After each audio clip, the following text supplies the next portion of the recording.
Oh, hello. Welcome to Edge Files. How's everybody doing tonight? Whoop, whoop. Fantastic. Not like there's anything interesting going on that happened right before we went live. No. Nothing at all. No. Folks, please, everybody, welcome the man who won over Keanu Thompson, Mr. Trucker Andy. She's easily fooled. Yeah, everybody check out. I switched my website to staysorry.com. So find everything that I have going on over there. Plugs at the top of the show. All in on the Dabbleverse on Thursdays at 7:30. And we did an episode about Shia LaBeouf's meltdown on Sunday with Nelly. So please check that out. Whoop, whoop. Awesome. And also with us, the lovely, the beautiful, the talented Miss Cayley. How are you, Miss Cayley? I am so wonderful today. I'm Whoop. still reeling over everything that, Andy was just involved in. Heavily involved. Yeah, As much as Grant. go. Yeah, right. Grant was in the mix for that made it extra special. But go find WATP Point Dabble Point on Rumble if you want to know what's going on. To be fair, he was in the mix for about 12 minutes. But he went all the way to Allentown, so he earned it. He did. Andy gave his plugs at the beginning. Why don't you plug your stuff, Cayley? I think that everybody knows that I do that over on my Patreon, Once Over with Cayley, Cayley. Nice. Also YouTube, Once Over with Cayley, Cayley. Go check out my stuff, movie reviews, a little bit of Dabbleverse stuff here and there. Of course, the Edge Files, and a brand new syndicated terrestrial radio show with the wonderful Christian Blatt and Eric Nagel from It's Eric Nagel that you can check out on radio. And you can find out more info about that on Twitter at a Twitter handle that I don't remember right now. I was going to say, I'm what's the doing name of this great. show? I'm doing so good. Right. Listen, I'm still thinking about Keanu. Yeah. It's called the Christian and Cayley Show. Come on, we all know that. It's not. It's absolutely not. No, it's called Is It Worth Watching? And it's a Worth Watch show on Twitter. That was where I got confused, was because it's a little different because Twitter has the character limit. I'm doing great. Got Let's it. always do plugs at the beginning of the show. I never embarrass myself when I do that. Hackmania.com, April 10th through the 12th, promo code Cayley, Cayley for 10% off. There we go. I got one. Yeah. Yay. All Luigi, right. what about you? What do you got going on? I got nothing. All right. Let's LuigiGreenberg.com, Skeptical Robot. We have a big announcement this Friday. Yes. And we are going to be going back to the well of VHS. What would you call it? VHS. What would you call what we did with Rent a Friend? Trucker Andy? What would you call that? It was a watch along. Oh, but what would you call the tape itself? It's more of like a VHS artifact. How about that? An artifact. We're going to back to the world of VHS artifacts, where we're going to now watch another self-help video called How to Meet Women. Oh, I mean, I need that. You are always welcome. Okay. I had seen that the 2-part the doc that you guys just did for the last 2 weeks. That story about the guy hitting on the entire family. That was God, dark. and whenever we go too dark, we always like to pull it back a little bit and do something a little silly. And so we thought this was a good opportunity. Cayley, if you don't know, we covered a story about a con man who slept with the mother of a family, had a sexual encounter with the father of the family, and then kidnapped the 12-year-old daughter of the family. And nobody told me that there would be boasting. yeah, it was one of the darkest and most grotesque stories we've ever covered. Literally, people were in our chat saying, I cannot keep watching this. But we're an educational show, just with the occasional dick and fart joke. which is how my my wonderful co-host Gummy Chainsaw described it on an episode of Pretty Antisocial last week, and I loved it. I was like, that's perfect. I love that. But tonight we're going to be talking about a case. I guess you could call this a true crime case. Officially, it's not a true crime case. Officially, it's solved. But it's very, very interesting. So let me ask you two, what do y'all know about a guy named George Reeves? Original Superman. Okay. The okay. black and white Superman. Yeah. Yeah. I was corrected today in that he is not the first Superman. Oh. Because Did a nerd on the internet tell you that? No. I don't want to call him a nerd because he's a big fan. Gummy Chainsaw, we know. It was Kendo. Kendo said he was actually not the first. He was only the first in television and movies, which he is correct. There was a serial out of another guy, but yes, he is the first in television and movies. In the 1950s, he was the star of The Adventures of Superman, which aired from 1952 to 1958. All right. So here's where the story is actually pretty fascinating. George Reeves, in 1959, has a gunshot wound to his head, and he's found in his bedroom.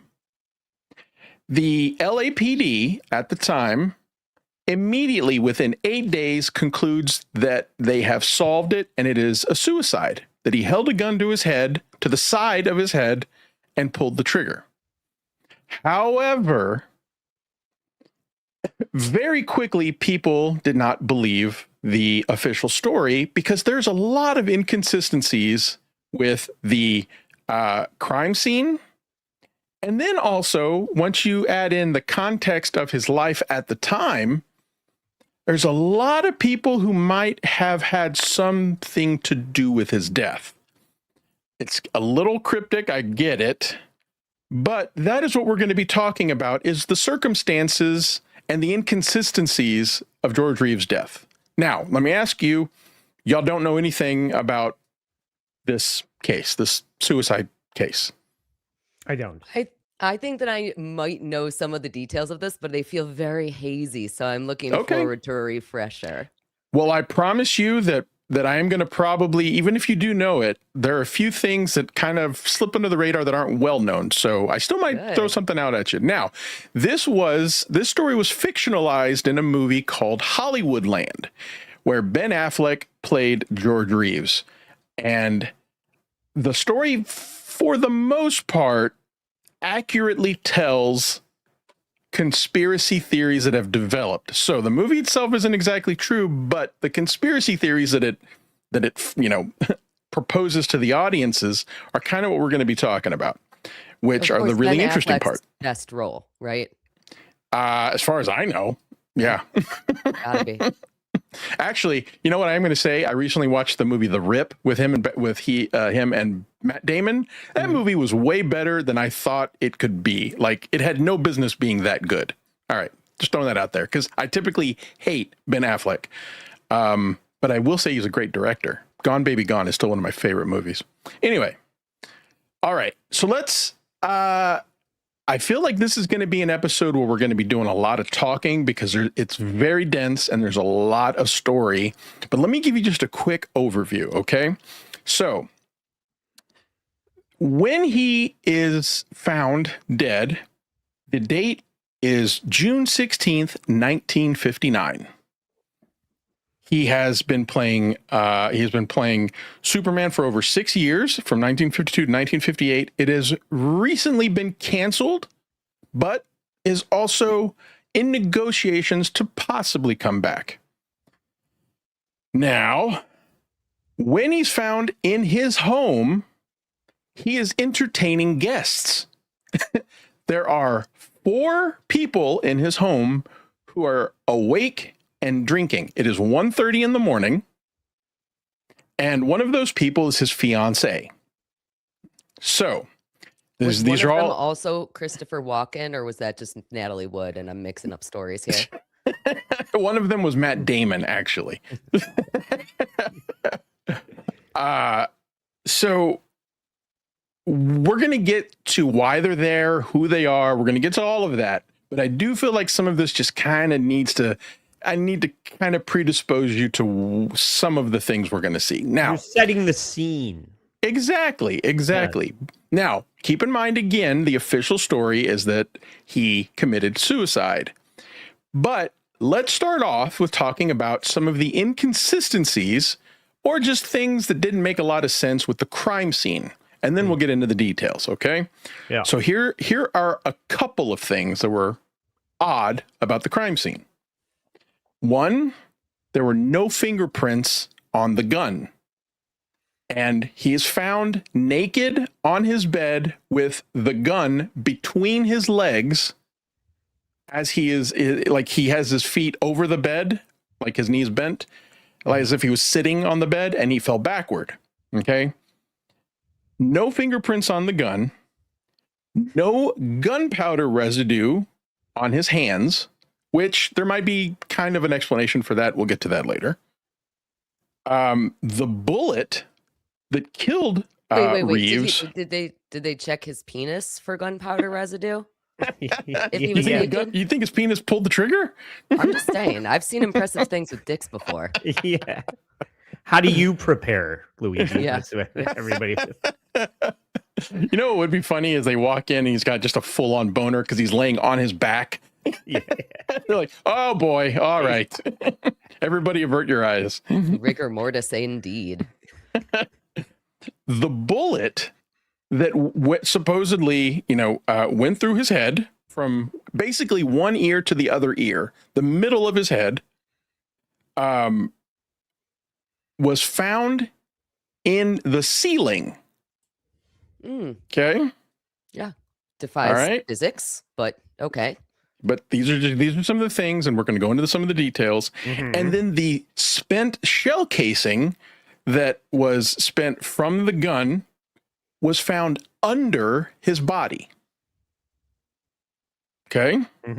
So he is on his back, feet on the ground.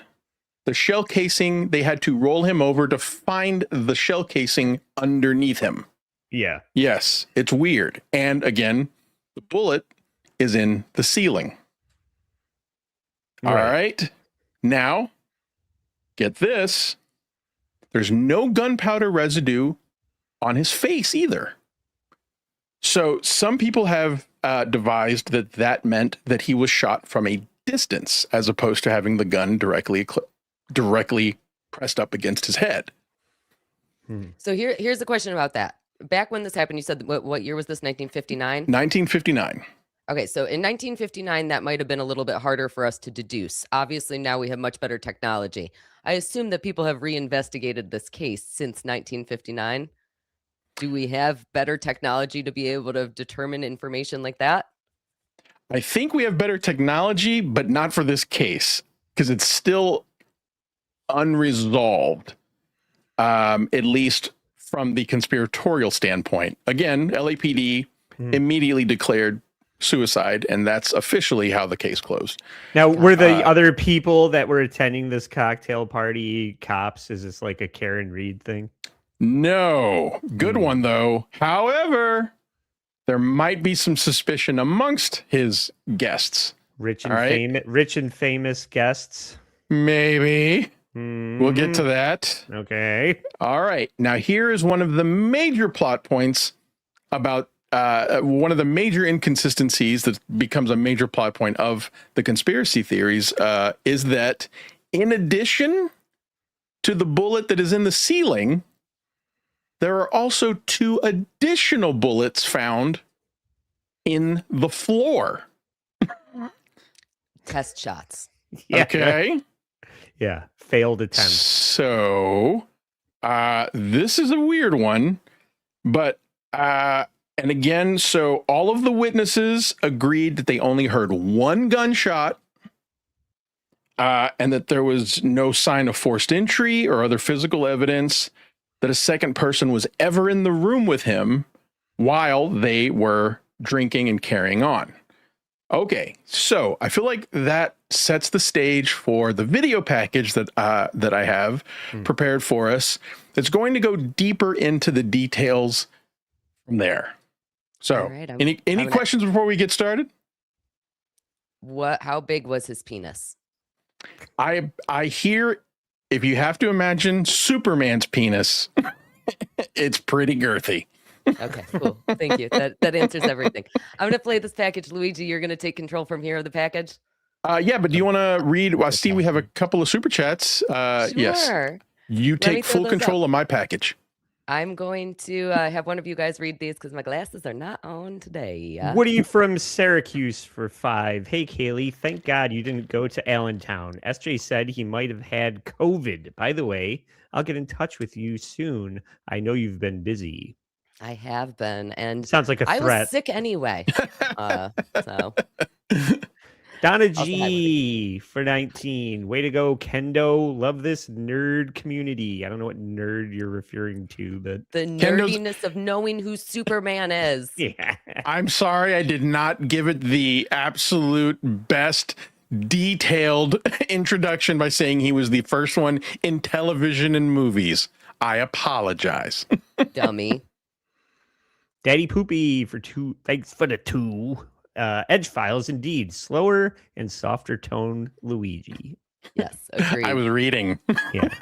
Hit the like button for Yes, edging. please hit the like button. All right, let's get this started. And Luigi, you're gonna Let's take do control. it. You got it.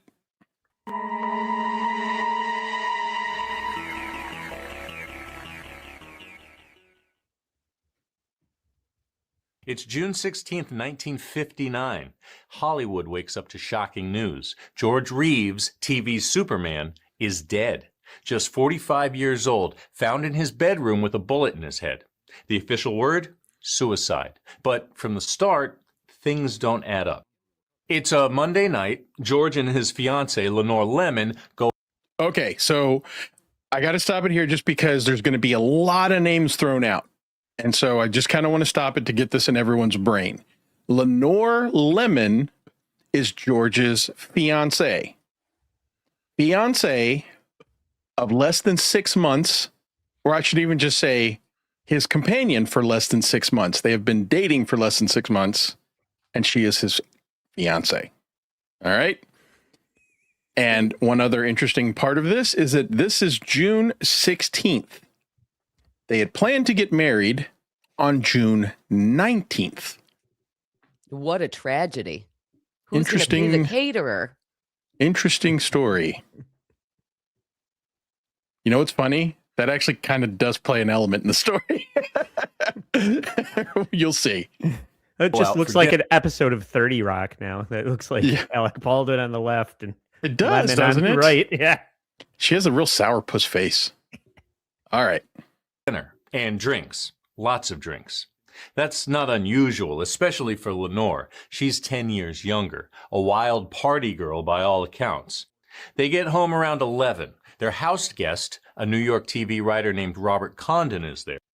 Okay, so they've come home after dinner and drinks, and I think that this narrator was suggesting that Lenore was some sort of floozy by saying she apparently loves to drink. I also hear she likes to fight. That is going to be part of the story. But anyway, they have a house guest who did not go to dinner with them. His name is Robert Condon, friend of Lenore's. And he was there while they left, and he is there when they come back home. Robert and Lenore are both New Yorkers, old friends. Around midnight, George tells them he's going to bed and heads upstairs. Then, about an hour later, the doorbell rings. It's George's neighbor, Carol Van Ronkel, and she's not alone. She brings a friend, another neighbor, William Bliss. Okay, so supposedly this was a thing in the 50s that when you leave your light on, you're inviting people to stop by. This is how it was described in something I read. Sounds a little crazy, but for whatever reason, we don't really know the details. A neighbor named Carol Van Ronkel decides to stop by after 11 o'clock at night. It's now around midnight. But you have to like keep in mind that there's this, like before text messaging and like, yes, a lot of convenience things. People just leave the light on so that you know that they're still up, or you are throwing an absolutely orgy, right. whatever. It might have even been a phone call. We don't know, but it just seems odd that on a Monday night, a bunch of middle-aged people are getting together to drink at midnight. So Carol, the neighbor, comes over, but she brings William Bliss. Now it's labeled there as a neighbor because he's with Carol. But the truth is, no one knows who William Bliss is other than Carol. She just brings along her friend. George has never met William Bliss before in his life. He That sounds becomes delightful. It becomes an element of this story. So here we go. She and William saw the lights on and came over to have a few drinks and keep the party going. George is not amused. He storms back downstairs, angry, yells at everyone to knock it off and go home. Then I apologize for some of the effects. I should have warned everyone. I remembered that I first learned about this from an old Unsolved Mysteries episode, and I went looking for the footage, and I was like, oh, I'll bet that'd be good footage for this. And so I found it, but when I ran it through YouTube, it got copyright struck, so I had to throw in a few things to kind of dilute the picture.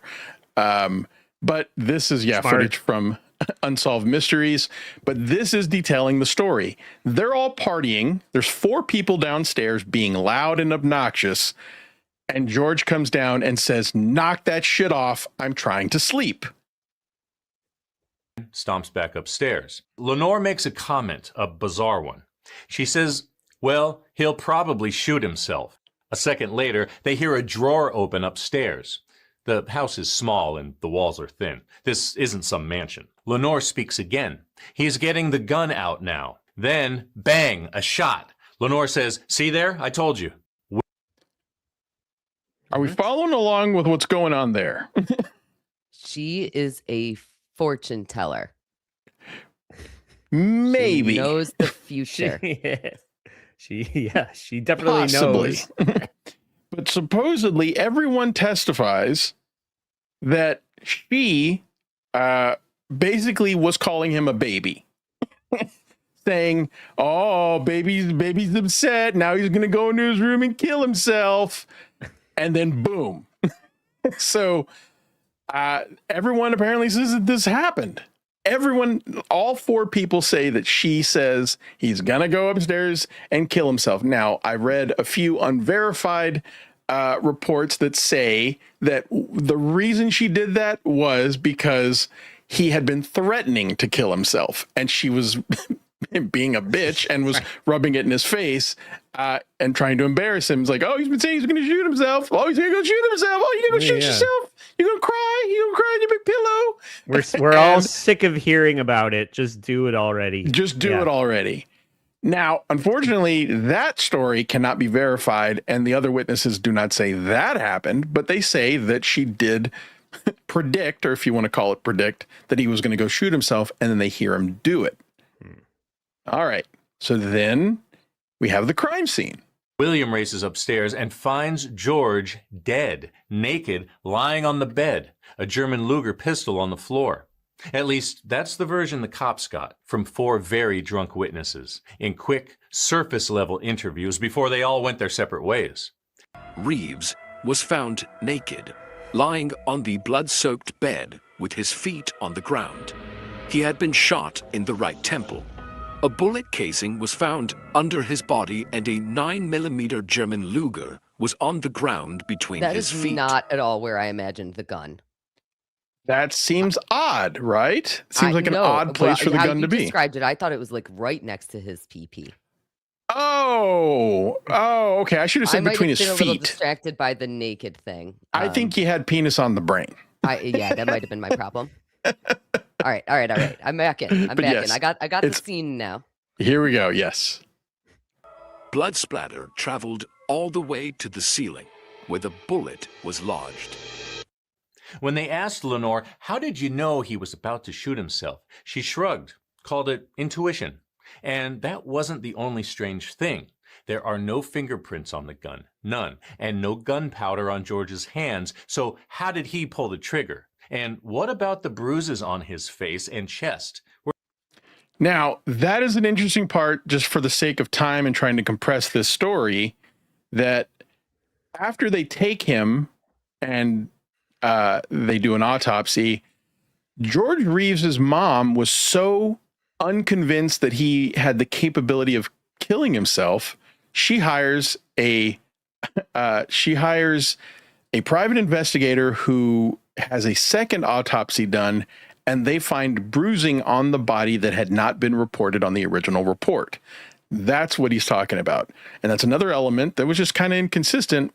Apparently it was so prevalent that this private investigator did not understand why it wasn't on the original report. So throwing that in there. Here we go. Now it's going to get a little complicated. Where did those come from? Then there's the bullet count.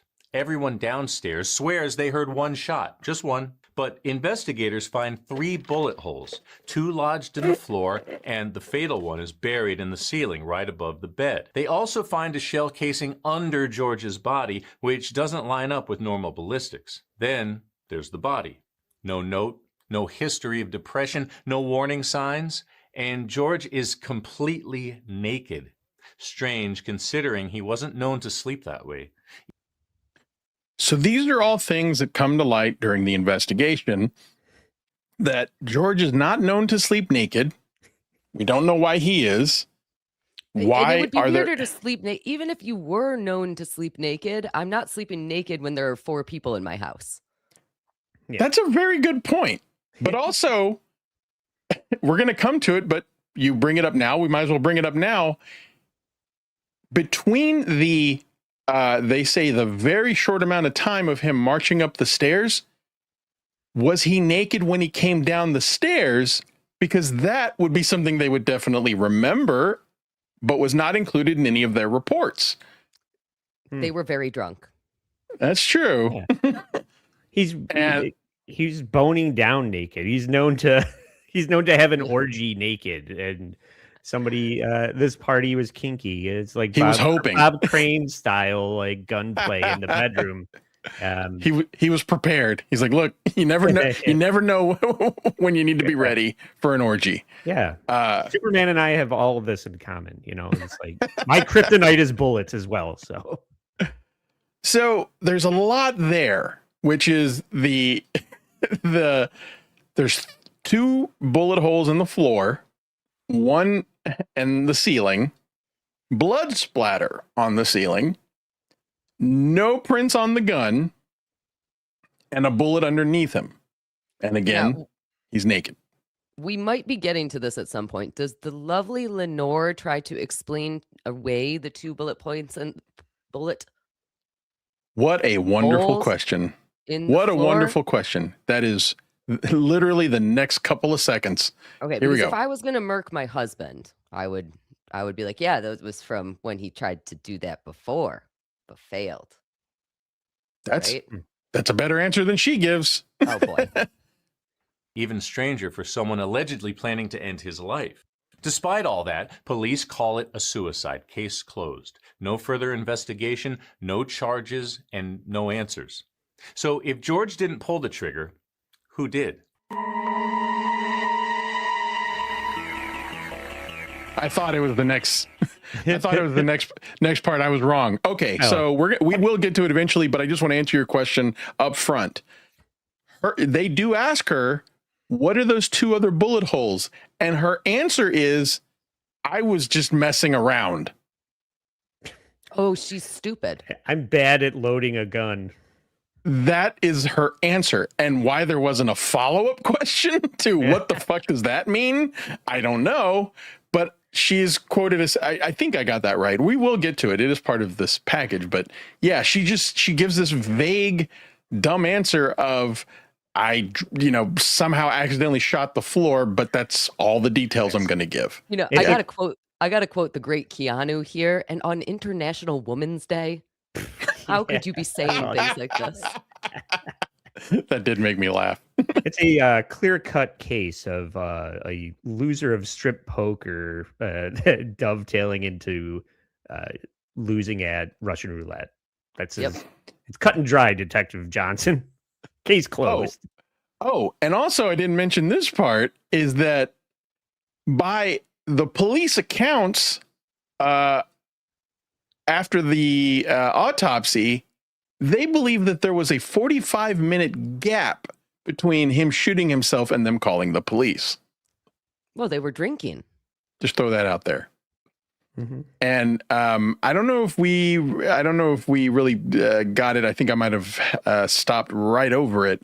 But after he shoots himself, what they testify to is that William Bliss, the stranger, is the one who runs up the stairs to check on George Reeves, and apparently is the one who was brave enough to go up there while everyone else stayed downstairs and said, "What happened?"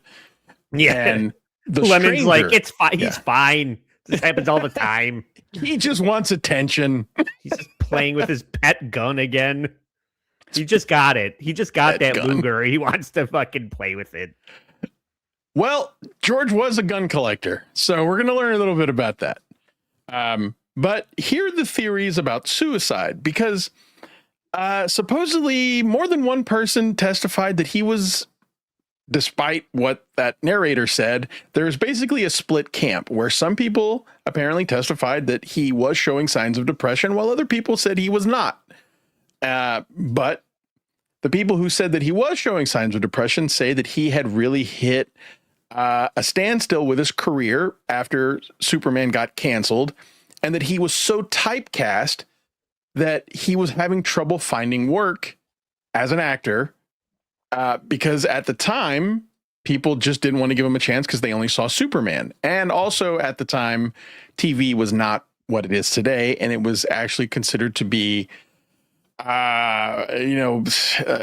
less successful and less popular, and it paid less. So while he was making $2,500 a week, he only filmed.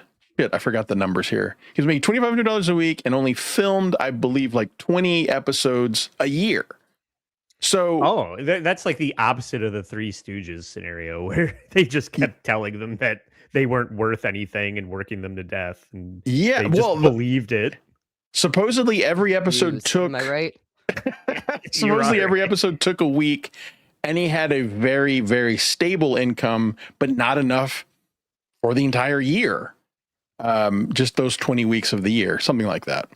But is he just he wasn't like doing appearances as Superman? Because that's how you get money. Yes, that is another big thing we are going to talk about, where he actually did do pro wrestling events dressed as Superman. He made private quasi-private appearances as Superman, and he also did commercials as Superman. He did cameos on other shows as Superman to earn a little extra cash. And supposedly, shockingly typecast. Yes, him and Urkel. And Jim Varney. Yeah. And supposedly he had plans at this time. So the people who were saying that he wasn't demonstrating any depression, supposedly he was continuing his appearances as Superman as a steady flow of cash, and also had a few directing jobs possibly that were going to pan out in the future. So people were saying, that doesn't make any sense to say that he was depressed about his career, because he was still making money, even though it wasn't great money. So let's hear a little bit about this suicide theory before we get into the real sexy stuff, the possible murder theories. According to E.J. Fleming, author of the book The Fixers, which in part details the circumstances around George's death, there were also several incongruities with the way in which the body was found. Reeves was totally naked, meaning he'd either had to have been naked when he went downstairs, a detail that the guests likely would have remembered, or between returning to his bedroom. Could you imagine, though, a cop saying, okay, so he came down, told you all to shut up. Yeah. Was he naked? Oh, yeah, I forgot. He was totally naked.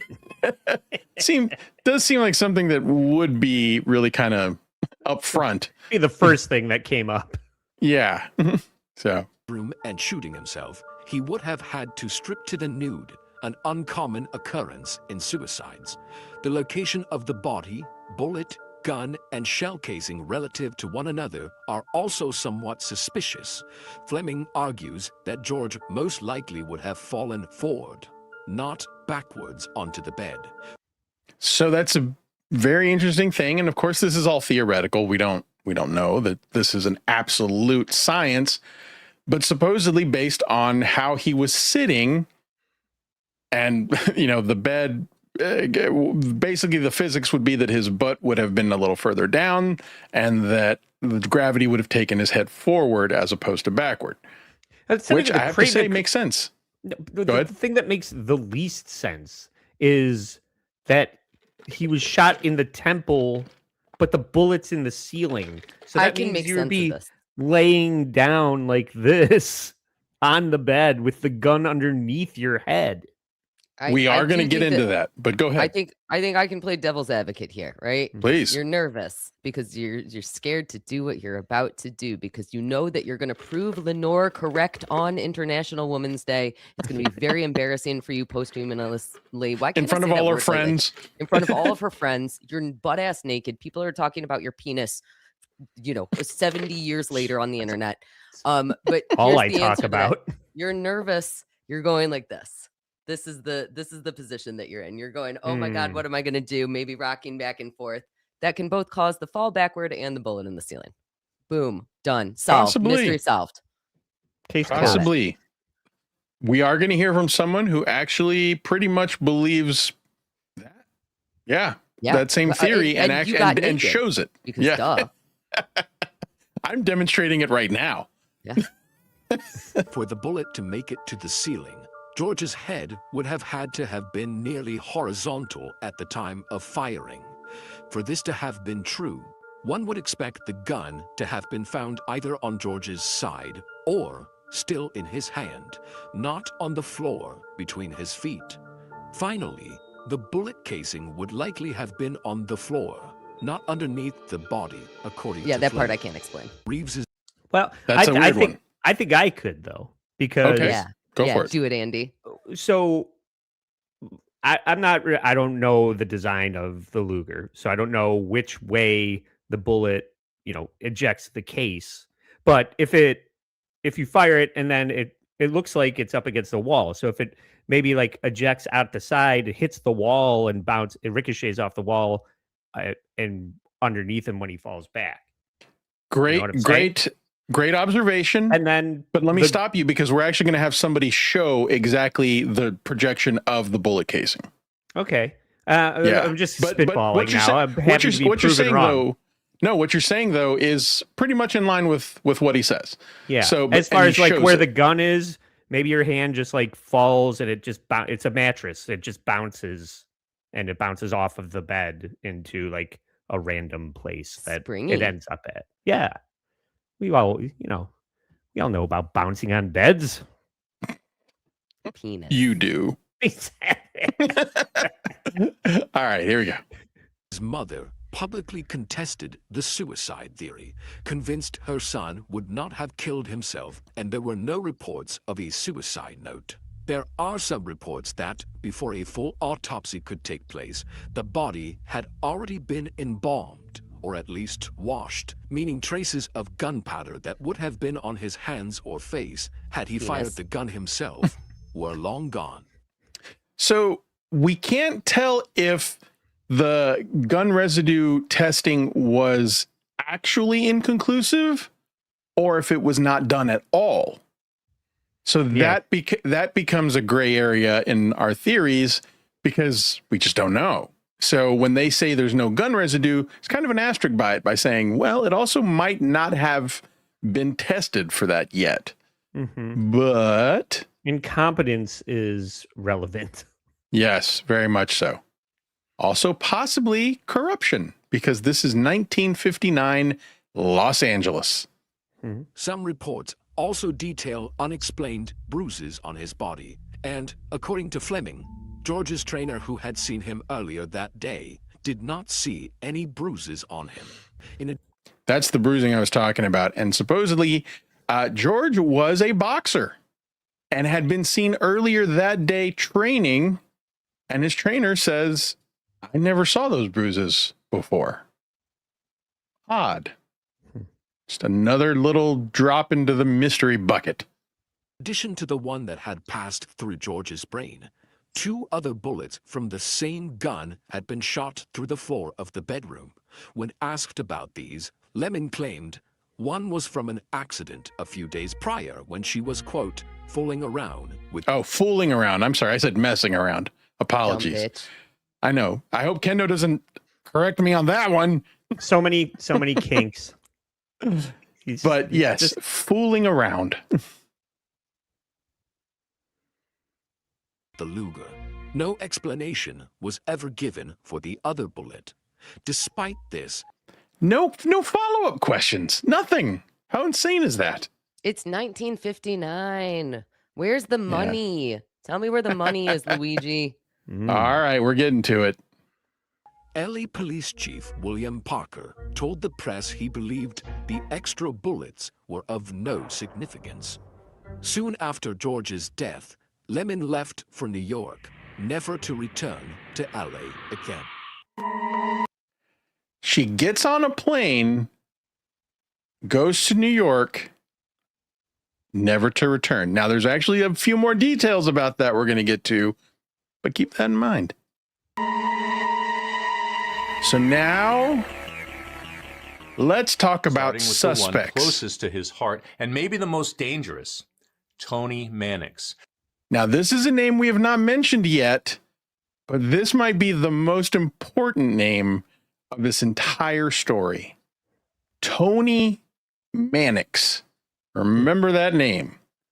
Tony Mannix was the woman that George Reeves had been seeing for 8 years up until the 6 months before he died when he met Lenore. Oh, jealous ex. It even goes deeper and a little wackier. Still the second worst Tony on this show. Tony from Hack the Movies in the chat. What's up, boss? Tony Mannix was an ex-showgirl Oh, hell yeah. and ex dancer. I forget what kind of dancing, but listen to how weird this gets. George's I like her. longtime lover, older than him by 8 years, and married to Eddie Mannix. Married to Eddie Mannix the entire time they had their affair of 8 years. But there's more. Now, that name carries weight. Eddie isn't just anyone. He's a former bouncer turned powerful MGM exec. They call him the Fixer. He is an executive of MGM Studios, one of the largest movie and television studios at the time, and a very powerful man. But also, guess what? He knew about the affair and encouraged it.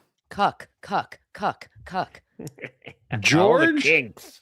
George, Tony, and Eddie, and Eddie's girlfriend would go on annual vacations together. Yeah. Vacations. Yep. Here we go. He's the kind of guy who can make things happen and make scandals disappear. Eddie Not a was flattering an photo. infamous fixer in Hollywood who built a career for himself solving, quote, problems for MGM co-founder and studio head Louis B. Mayer. Such problems ranged from gambling to the mob, from abortions to even rape and death. Now let's put some context on what we're talking about there with those categories of things. So he was the guy that studios relied on when scandals would threaten the careers of their actors, or if there was some sort of scandal that affected money or someone's reputation. So let's I got it. George Reeves had an abortion. George, yes, They're it was covering up his delivered abortion. out of his ass. So Eddie Mannix was the guy that, let's say, for instance, one of their new starlets gets pregnant. He's the one who has to arrange the abortion. If one of their actors gets in trouble legally, he's the guy who has to pay off the cops. And essentially, his job could be, anything from smoothing over bad press to making sure that a certain story never gets printed in the newspaper. He could also just make sure people don't talk by paying them off, or maybe even roughing them up. So we also have to assume he had connections with the police and other powerful figures in LA because Because of this job, Mannix would have been very familiar with using dirty methods to get what he wanted. He had grown up with Bugsy Siegel and was said to have connections with LA mobster Mickey Cohen. Eddie he was a connected guy. He was a connected guy who was an executive at MGM Studios, allowing his wife to bang whoever she wanted while encouraging it and having his yeah. Also, I think that one of the conspiracy theories here is going to be that Mannix is William Bliss. Ooh, that's good, but no. Well, listen, I'm However- starting that conspiracy theory now. However, there is a connection there, and that some people believe Bliss was working for Mannix. But I love that you remembered the names. I really struggled This with is fake. I really struggled with hoping you guys would remember the names because they were going to be prevalent parts of this. But I know There's Bugsy more. Siegel. yeah, there's more. was even thought to have had his first wife killed in 1937 in Supposedly, Tony was Eddie's second wife. His first wife died in a car crash, and it is widely believed Eddie didn't mind killing someone when he needed to. That's supposedly- how everybody got rid of their significant others back in the 1950s. In the this 50s, is very sure. normal. That's how my dad got rid of his first wife. a car accident. For nearly a decade, Tony spoiled George. She gave him everything. The house he died in, hers. The car, hers. The You hear that? She was funding his lifestyle for nearly a decade, for 8 years. But you know what? She didn't have a job. That was Eddie's money that bought him a house, bought him a car, and paid his bills. We following? That It is the sounds like complication. a good deal if you can get it. I gotta wonder. I mean, Cayley asked about his penis earlier. I have to assume it was impressive. wardrobe, hers. She set him up like a king. Then, 4 months before he died, he dumped her for Lenore. Tony didn't take it well, and that's putting it lightly. She locked herself away, cried for weeks, called George up to 20 times a day. So here's the question. Wait, I'm sorry, Luigi. You're thinking that he has a great dick because of this story? To me, this sounds like Lenore is magical in her hoo-ha area. Whatever. But I would think that being great in the hoo-ha area means I'm not going to get any additional gifts like a new house and a car. Yeah, he's saying I'll give all that up for Lenore, right? Okay. I'm sorry. I thought you were talking about Tony. Yeah. Okay. Oh, Okay. No, he's saying now I don't I'm even want all this following. awesome stuff. Tony has been a great resource for sex, money, I assume drugs. I don't know. I'm just making that up. But Probably. it seems like it makes sense in 1959 Hollywood. So he is saying, Reeves is like, I don't need any of that stuff. Lenore has everything that I need with her magic vagina. That is what I'm All hearing right. with the story. You know what? I could follow along. I can't imagine being in a position where I'm like, look, thanks for the house. Thanks for the car. Thanks for the decade of paying my bills and putting clothes on me. If you could experience this woman snatch, I'd give it all up. Yeah, he's But giving he's up a also lot. like under the thumb of a mobster in that other Yeah. Yeah. Oh, So, potato. So let's see. So he breaks up with Tony, and apparently Tony does not take it well and has somewhat of a breakdown. She becomes a jealous ex-girlfriend, calls him 20 times a day. He locks herself away. Don't forget, she still lives with Eddie. Eddie's experiencing Tony have a breakdown.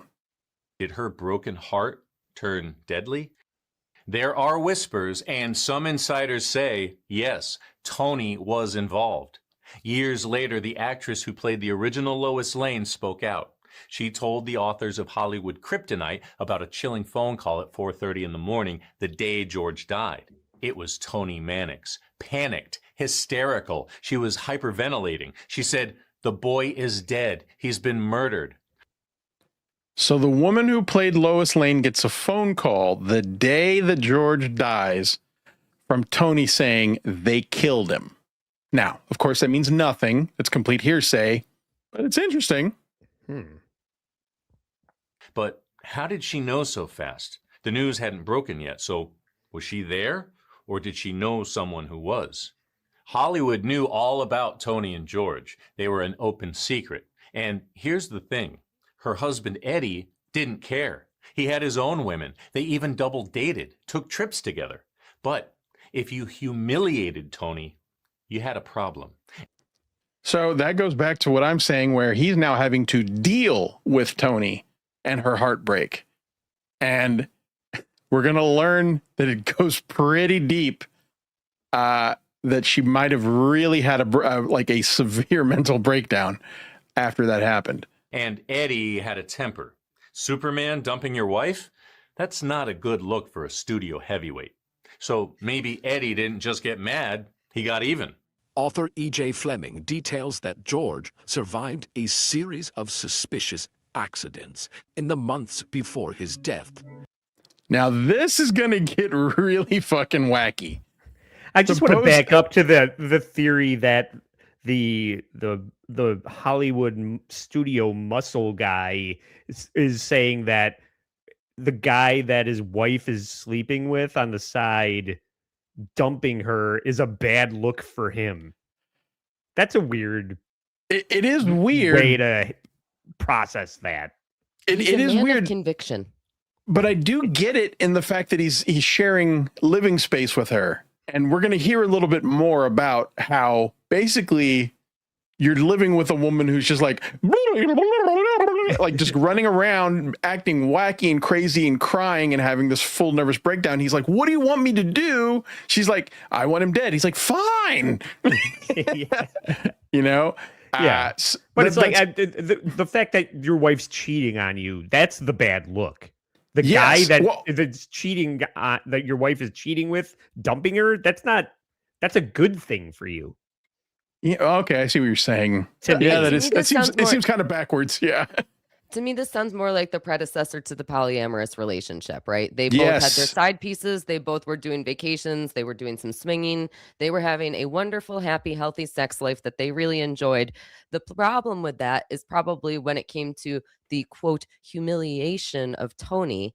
And because Eddie loved her so much, he would never want to see her get hurt, even if that was by one of her other partners. In addition to that, it sounds like all that money was coming out. And I suspect that a big problem in a lot of polyamorous relationships is that, if a guy is buying some other girl roses and that's coming from a joint bank account, that's coming from the girl's money too. I don't think it always has to do with sex. I think it has to do with money, because money is the ruler of everything. That's exactly what I said a little while ago. I was like, that was Eddie's money. She didn't have a job.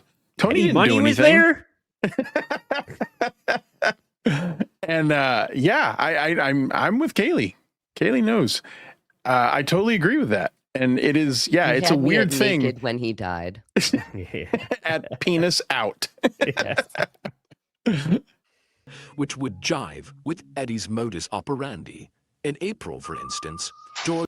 Remember when he died? It was June. 10 days before their wedding 3 days. date. 3 days before their... I tried. So in April, something really weird happened. It was in a horrific car accident Hack-a-mania. on the street he lived on. He crashed into a cement pole and was partially ejected through his windshield. I'm sorry, this was Eddie, or this was This is Reeves? George. This is Reeves. 2 months before he died. And I'm going to guess that this car crash was quite similar to Eddie's first wife's car crash. Let's hear. Days-long hospitalization. A mechanic found George's car had its brake fluid seemingly drained. 2 months before his death, his brakes are drained. One unverified story featured. Now I want to make this clear that this is unverified. I want to make that very clear. This might be urban legend, but supposedly it's strong enough to have been written in a couple of books. A young boy attending a Superman appearance with a loaded gun, hoping to see if bullets really did bounce off his hero. Oh, hell yeah. I love that kid. Are you kidding me? So That kid's a fucking supposedly, genius. supposedly, I mean, these are just some of the weird things that were going on, unverified, of course, that he was doing one of those appearances that we talked about, and a kid shows up with a loaded revolver and points it at him and says, I want to see the bullets bounce off of you. This is like Lois Lane throwing herself out a window in Superman 4 or whatever. It's like, prove that you're not that kid Superman. is 100% still alive, and I would like to talk to him. According to the story, curious. Reeves quickly explained to the boy that while the bullets would indeed bounce off of him, they would then ricochet into the crowd and take down innocent bystanders. Yes, I see Tony in the chat, and he says that this was a great scene in the movie Hollywood Lane. It is. It's tense. It is really tense. Like, you see, like, Ben Affleck standing there, and there's this kid just pointing a gun at him, and, like, you see, like, just fear in his eyes. That is a good movie, actually. I need to watch it again. The fib worked, and the boy was disarmed. Some sources claim the gun that killed Reeves Tackle the fucking kid. He just apparently, and again, we don't know that any of that's true, but supposedly he just talked the kid out of it and said, give me the gun, and he gave him the gun. But there's also some kind of, also another unverified link to the story that supposedly the gun was purchased by Eddie. To Eddie, though the police stated Reeves had bought the gun. Unfortunately, the gun ended up being less helpful than it could have been in the investigation. The firearm had recently been oiled and did not retain any fingerprints. Okay, so now we're going to get to the part where I was just telling you, Andy, that they recreate how they think this worked out with the positioning of the gun. So here we go. Out comes the red The absence string. of powder burn raises a question in a lot of people's minds because most people have a misconception about powder burns. They believe that powder burns happen when a weapon is placed up against the skin. That's not the case. Jim When the weapon- Beaver is from Supernatural. That's funny. He's I can't he's believe from Deadwood. He's an actor. Yeah, he's an actor. And he is a George Reeves biographer. And it turns out a gunpowder expert. Yes. So what he is saying is that there is a misconception about gunpowder when it's placed up, when the gun barrel is placed up to your head. And that is that there usually isn't any gunpowder around the entry wound. It's inside the entry wound, which I got to say does make a little bit of sense. is placed against the skin, the powder goes into the wound and does not burn the outside of the skin. The police found no evidence of fingerprints on the weapon. George was a gun collector, and he kept his weapons well oiled. Well, a thick coat of oil won't hold fingerprints any more than water will. So Jim Beaver is of the mind that it was just a simple suicide and that there isn't much else to the story. And he demonstrates it. Okay, take it. Like I did? Perhaps Yes, like you did, but Yay. way less sexy. the most difficult fact to explain is how the shell casing Is he got under the naked? body. He is naked. The .30 caliber Luger is designed Okay, to eject. look, okay. You weren't, so less sexy. I'll do a side-by-side comparison and give you my honest judgment. So he is now demonstrating how the bullet ejects from the gun and what might explain how it landed behind him. Shell upwards and away from the shooter. Most people think that couldn't put the shell behind him. However, if the gun was fired this way, it would eject the shell downward, for example.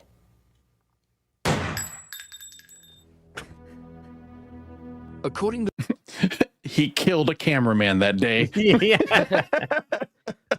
He did not tell them. He did not warn them before that. A hell of a way to prove a point. So, so here are the wounds, and then he's going to demonstrate the In the placement. autopsy report, the bullet entered Reeves' head about 1 inch above his right ear. It exited about 1 3/4 of an inch above the left ear, then lodged in the ceiling. The bullet trajectory suggests that Reeves' head was tilted when the gun was fired. Consequently, he may have held a gun in an odd position. If George had held the gun not this way, but in this way, the more comfortable and natural Yeah, this position, is actually he would more have ejected the comfortable. shell directly behind him, Giving me an idea. onto the bed. Casting So that's what he's saying, is that if it was held that way as opposed to pinky down, instead pinky up, Like a lady. Yeah. like a classy lady, Oh, this is pinky up. This is the right? And this Right. is, I mean, you don't have to rotate your wrist. It's more. This is It's- definitely a more comfortable way to kill yourself. It seems more practical, right? Yeah. And he says that if you do that with the slightest of angle of the of the bullet ejecting out, with the slightest angle facing towards his back, that it would have ejected behind him into the bed where he fell on it. Yeah. So that's his theory. doubt on Plausible. the murder Sorry, I just said plausible. That's it. Oh, sorry. theory is the fact that the bedroom upstairs reportedly had no windows, meaning an assassin would have had to sneak past the 4 people downstairs to get to their target. Here's a layout of the house. The room had no windows. So that also What kind of a trash house is this that Tony That's- bought him? Or that's what bedroom I with no thought. windows? Fuck that, dude. a bedroom in closet. LA. We're A describing bedroom in a LA with closet. no windows. Yes. And I was like, that's exactly what I thought, actually. I was like, what a crappy bedroom. But yes, it had no windows. That also led police to suggest that it was suicide, because they thought there was just no plausible way for someone to have gone up there, hidden up there, gotten past all 4 people there. Mm-hmm. Unless That- William Bliss is Eddie Maddox. I'm right. Unless Or it was, somebody from the Legion of Doom. That's not an assassin. yes. Shit, I can't It even was think. Solomon Grundy. Who's the guy who can change in anything? I forget. Anyway, Wait, okay, sorry. I'm looking at this thing. So he Okay. was in George's master bedroom when he died.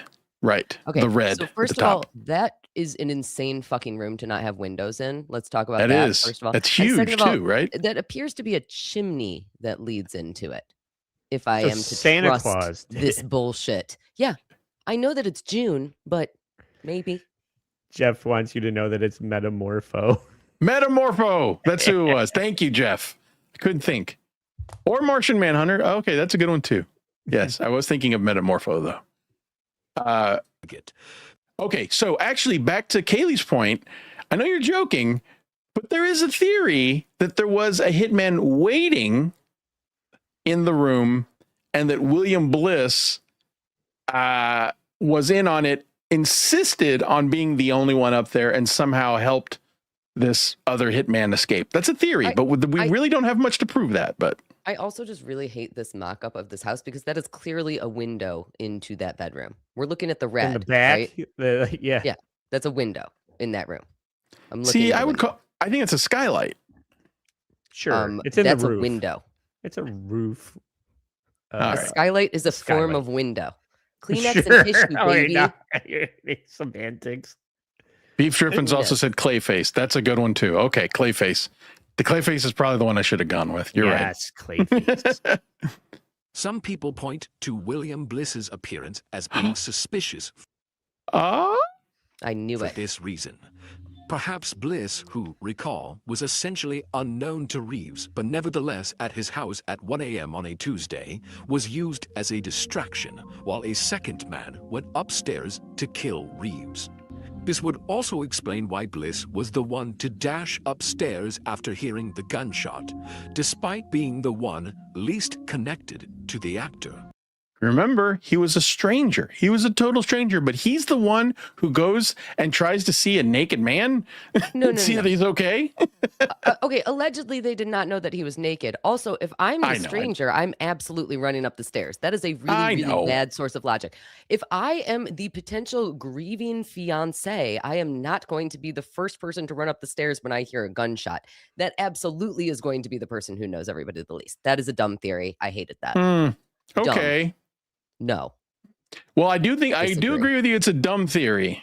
I do agree, because I don't know how they would have gotten a second person out of there. But I will say that the whole thing about the stranger running up Yes. there, I will admit that just catches my ear in a way where I'm like, it's a little odd, but I don't have anything to add to it. Just seems odd. But Years later, someone close to Tony came now, remember when I was talking about Tony having her mental breakdown and Eddie having to live with it? Women, am I right? Yeah. Women on International Women's Day. Motherfuckers. Here we go. Listen to this. forward with a story that gave those old rumors new life. In the late 70s, a Beverly Hills publicist became close friends with Tony. By then, she was a widow in her 70s, alone, frail, still obsessed with George. According to this source, she never let go. Her closets still packed with George's clothes. She kept his razors, his cologne, even built an altar in the house. She had an altar made to George Reeves while she's in her 70s and maintained all of his clothes, his razors, his used tampons. Call back. Nobody, Gross. nothing? Come on. No, I hate it. I hate it. It was too vivid an image, Luigi. I don't like it. Folks, hopefully you know what I'm talking about. My last episode. Candles, gross. Oh yeah, and let me tell everyone who's in chat who saw it that afterward I sent pictures of tampons. I forgot about that. I sent pictures of tampons to Andy and Cayley with googly eyes on them. I forgot about that. Go watch it. Crucifix and a giant photo of George Reeves watching over it all. But the real bombshell came at the very end. Tony's health was failing, and one night, this source says he was by her side, holding her hand as she confessed to her priest that she and her husband, Eddie Mannix, had George Reeves killed. Before she dies, she confesses that she and Eddie killed George Reeves. Now, of course, those are only words. That is not evidence of anything, except legally, a dying declaration of a crime is considered a fact in most states. Do you know that? I cannot wait until I'm on my deathbed. I'm going to confess to so much stuff. I'm I going to have know. like a whole planned out list. It's going to be awesome. I'm going to say, you're never going to find the gold. I'll find that motherfucking gold. You don't think that I know how to do that as a Jewish lady over here? Come on. I'm ready, bitch. I don't like seeing Superman in a pair of slacks like this. It seems It's pretty weird, right? off-putting. This looks like this might be gay porn. Maybe. Why confess now? Because she didn't want to go to hell. But there's another person who was right there the night he died, and some say she had the most to lose. Who are we guessing? Wait, what's the question? Lemon. His fiancée, The question was who had more to lose by George dying. Lenore Lemon, a twice-divorced New York socialite with a reputation, a wild one. Twice known for divorced. drinking. I know. I feel Aimless. I feel so seen right now. Holy shit. They really do kind of Guilty, Divorced guilty, woman guilt. with a reputation. Fuck, man. Shit. they're really painting her as a floozy and like low life by saying like this. she Yes, drank, go stayed on. out late On hours. International fucking Women's Day, you would bombard me with this bullshit? Are you goddamn kidding me? This is an attack. We're not talking about I'm Cayley? at William Have I- Bliss, all of you. She's gonna fake all of our deaths and make it look like suicides. Wait till that deathbed confession. Confession. You have no idea, man. Here you go. Fighting and chasing the next big party. The tabloids called her a gold digger. Friends called her I know I'm Jewish, but shut right. up. A gold hoarder. After the shooting, Lenore took off for New York, gone for good, with $4,000 in traveler's checks from George's wallet. Checks he'd supposedly bought for a honeymoon in Mexico, except no one else knew about this trip. You hear that? So she goes and raids his wallet of $4,000 of traveler's checks that he had, and He won't runs be away to needed. New York. What is he gonna do? Use them? He doesn't. Well, need I these guess it's anymore. true, and they technically are hers. Well, I guess they're not hers. No, they're not hers because they weren't married yet. Yeah. Trip. According to author Jim Nolt, the night he died, George got fed up, he kicked the guests out and went upstairs. Nolt thinks that set Lenore off. They got into an argument. George told her the wedding was off. She got angry, grabbed the gun, He pulled his pants off and got naked. and then accidentally pulled the trigger. Then the people in the house came up with a story for the cops.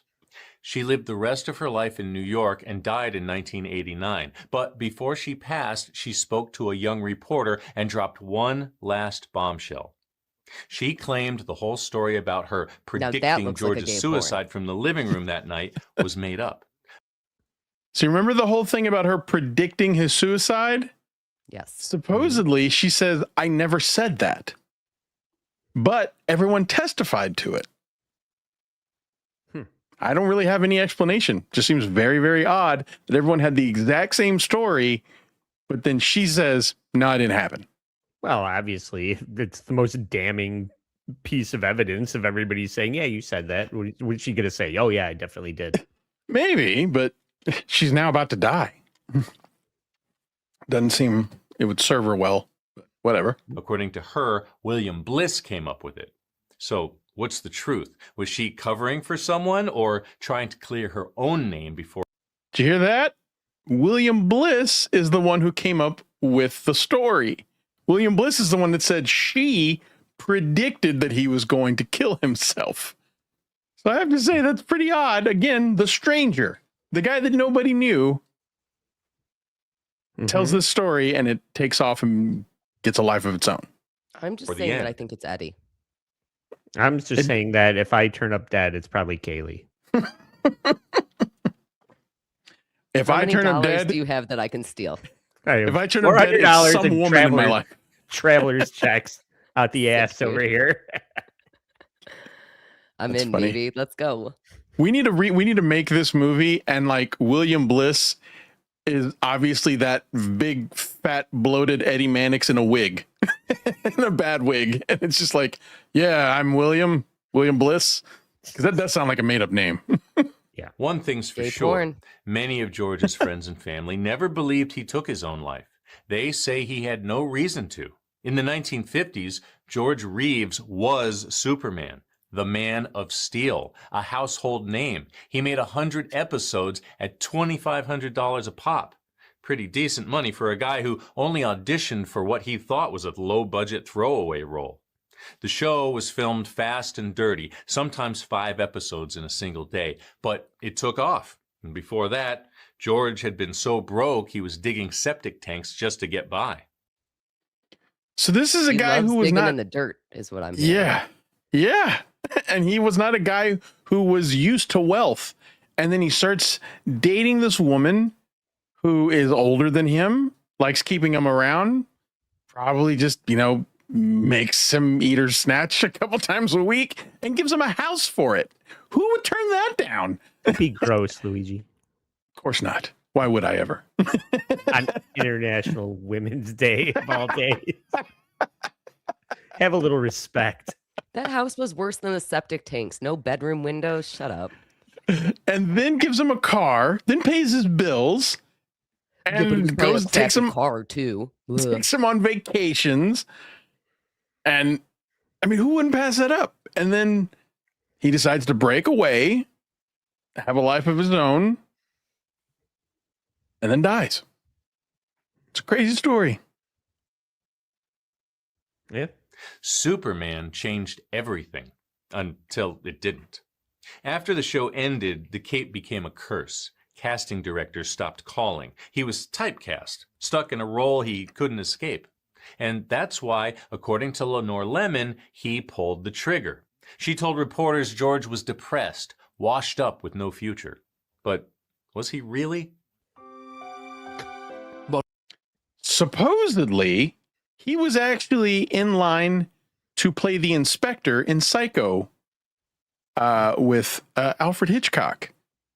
Don't know that that's true. Again, unverified. But supposedly he had a lot of prospects or prospective jobs in his future.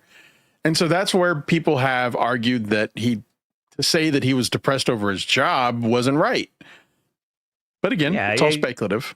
He'd never buy a drink, for the rest of his life. Everywhere you go, somebody would be like, "Hey, it's Superman. I want to hang out with him." It's not it's not artistically fulfilling, right? That's not being typecast, but it's not a bad way to go through the rest of your life, being known as Superman, for fuck's sake. But supposedly, the way that it was painted by the people who suggested the suicide theory, the way it was painted was that he couldn't get any work, and that he was, getting turned down by people who were saying, "Oh, yeah, I can't hire you. You're Superman." And I just don't think that was the case based on what, specific examples provided in research and other books. But again, it's subjective. We'll just never know. I also think that that's kind of moot. Again, he left Tony in order to go be with Lenore, right?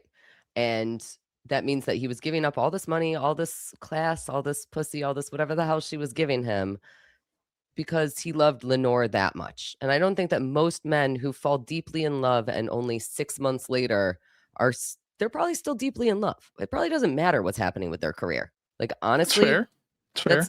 It probably just does not matter. I think that that's entirely moot. He was probably still in the honeymoon phase with Lenore and enjoying the heck out of that relationship. Even if they were a little salty, it kind of sounded like she was a bitch in the beginning of the story, but you don't leave somebody like Tony in order to get with Lenore unless Lenore has magic pussy. So, and we don't know that she didn't. I'm she might have had magic pussy. Did. I'm assuming that she did, and therefore I assume his life was pretty fucking great.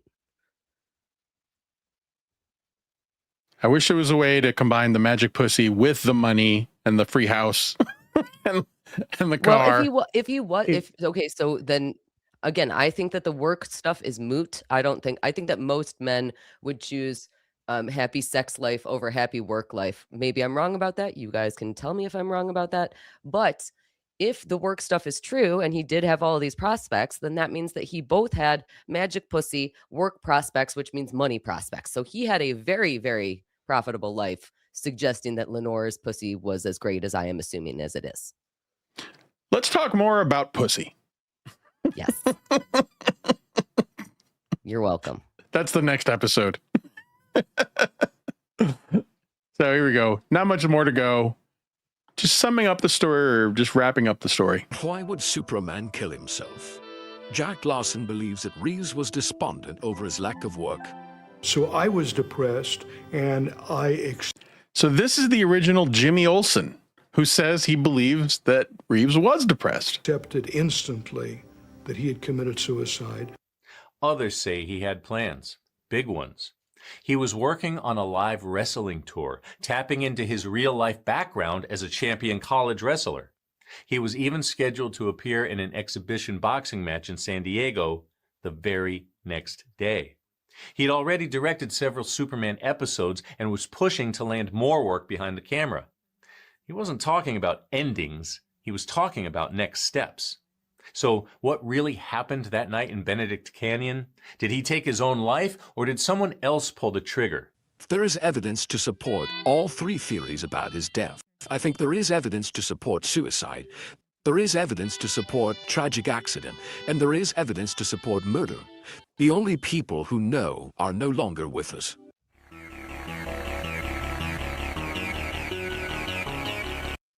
And there you have it, folks. So let me take a poll here. Cayley, Okay. what do you think, honestly? Before we give our answers, first of all, I want to see everybody in the chat giving their answers too. Okay. Andy and I definitely have to give our answers about what we think. Oh, wait. Before we even do that, can we read? I think we got a couple more super chats. Let's read those and that was then. exactly where I was going. Okay, Yep. great. Yeah. Somebody read these. Yeah.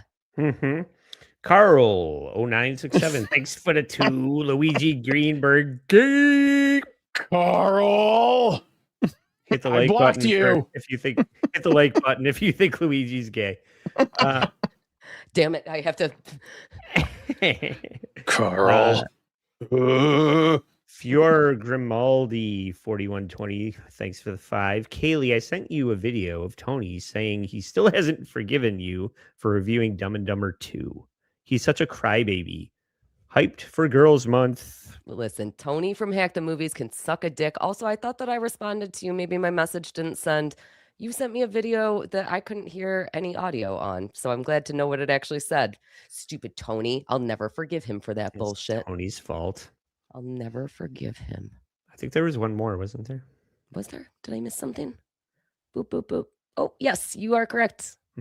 Tex Hula for 5. George Reeves, Christopher Reeves. If you play Superman with the last name Reeves, you're fucked. Happy International Women's Day.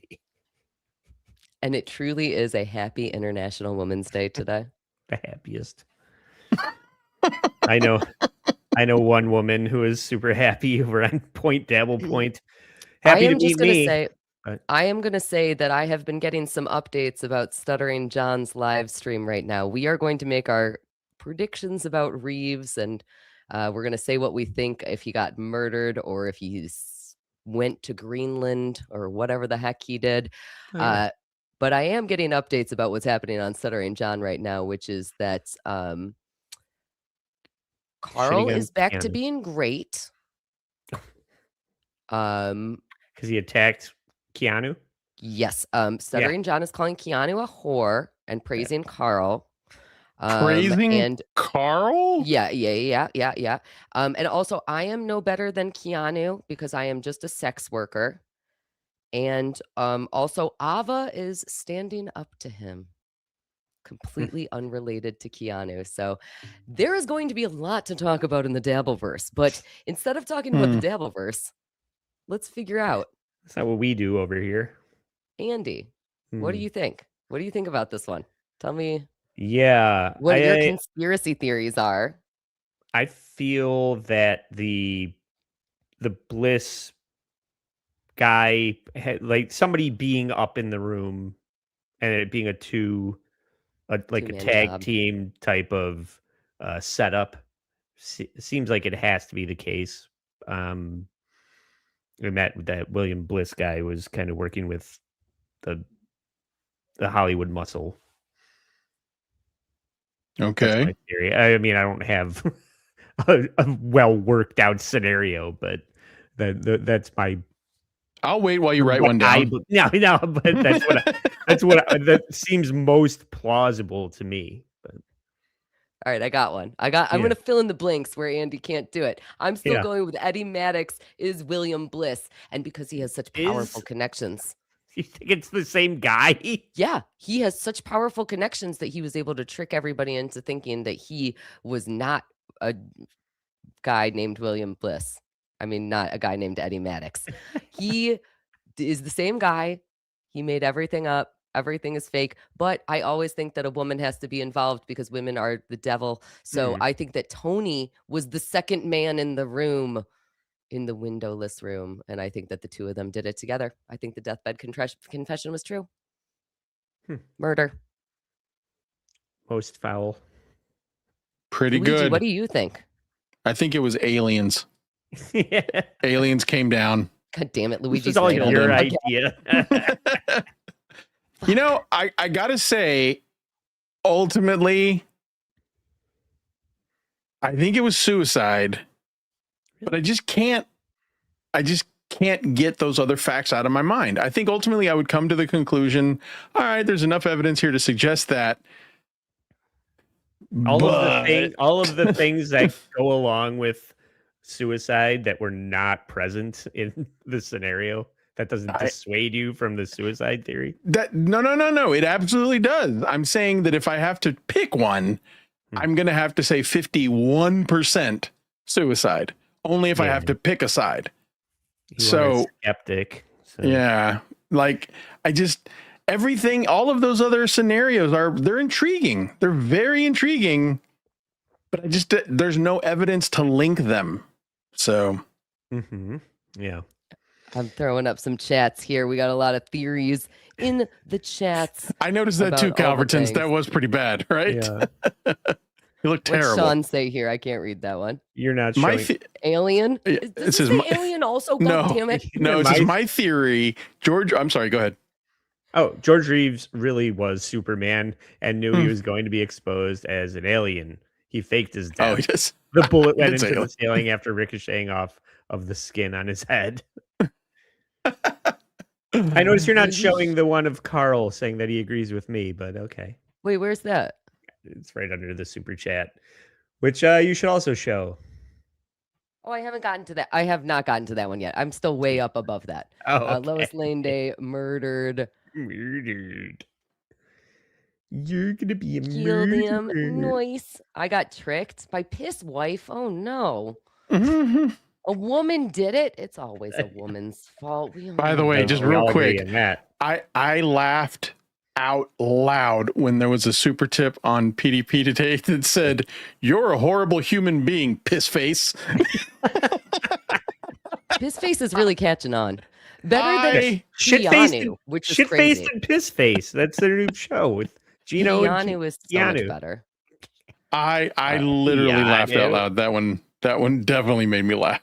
All right, here's we agree with Trucker Andy over here because we're gay. We're gay together, gay. Yeah. All right, we do have one more super chat. Yes, Geary Rex work thanks for the 2 punk pajamas pizza party. Cayley earworm. I got my pajamas on. Her period pants. Listen, I've been sick and I feel like shit, and I'm gonna fall asleep like immediately when we're done here. You guys, Luigi, don't let us keep you. This was amazing. Thank you. Amazing. Yeah, I never do like this one. Super fun.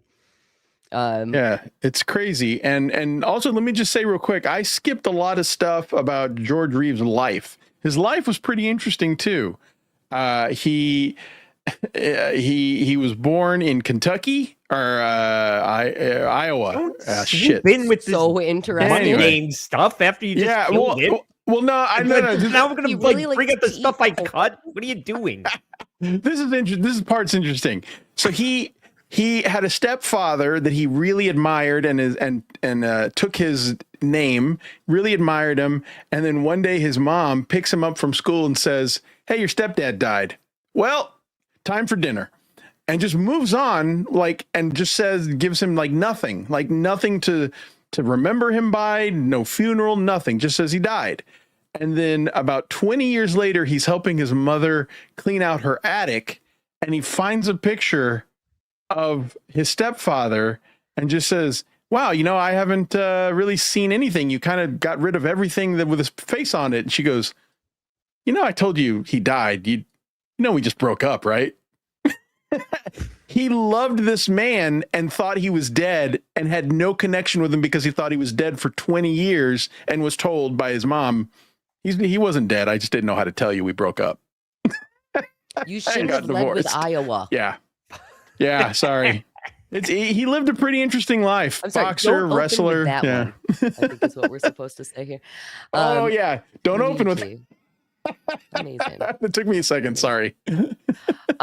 I think we should do. Andy was so wonderful to let us do plugs at the beginning of the show, but Andy, I think we should do plugs at the end of the show. Also, you want to let everybody know where you can be found and what's exciting?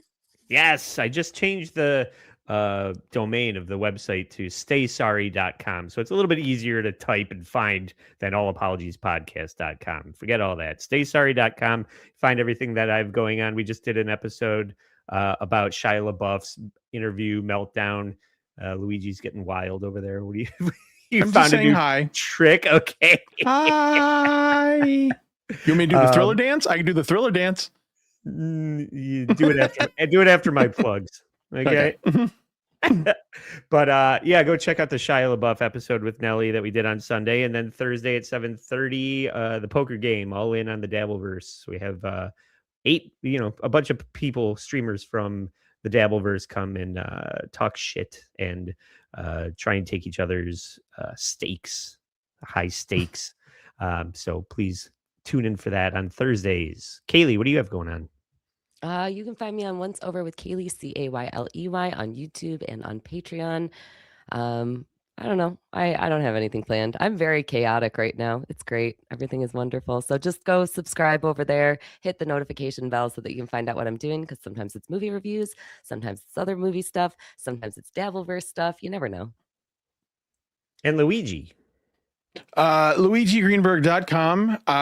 Andy, I absolutely appreciated you trying to plug my YouTube channel. It is not Skeptical Robot. It is Luigi Greenberg on YouTube. My show is Skeptical Robot on Fridays. And this Friday, big announcement. Big announcement. Check us out. And what time is Tuesdays that on Friday? 7 o'clock Eastern, I believe. I never really remember. Oh my God, you sound as confident as I did this morning earlier in this episode. Jesus Christ. 7 Eastern. Also check me out Tuesdays and Wednesdays on Hack Ride Studios channel. Unboxing Eric, unboxing Riley Martin, and unboxing Bigfoot it is. And I think that's everything for me. Yes, that's right. So, and I believe the next episode of Edge Files is going to be Cayley's. Is that correct? Yeah. Yes. And originally we were going to do the 16th, but we might bump it to the 23rd. Again, subscribe to any of us on YouTube or on Twitter is the thing that's called. It's not called that anymore. To find out when the next episode is going to be, I think I am going to be doing Nikocado Avocado, which Andy inspired me to do. I think we're going to get into some really dirty, gross, disgusting stuff that is trolling and weirdness and excitement. So we'll see. All you know the best things. You know how to capture my interest. Right. So until the and fatsos. Fatsos. All right. Yeah. All right. I'm sorry. I interrupted I'm a chubby chaser, so I'm here for it. So until the next episode of the Edge Files. Keep edge.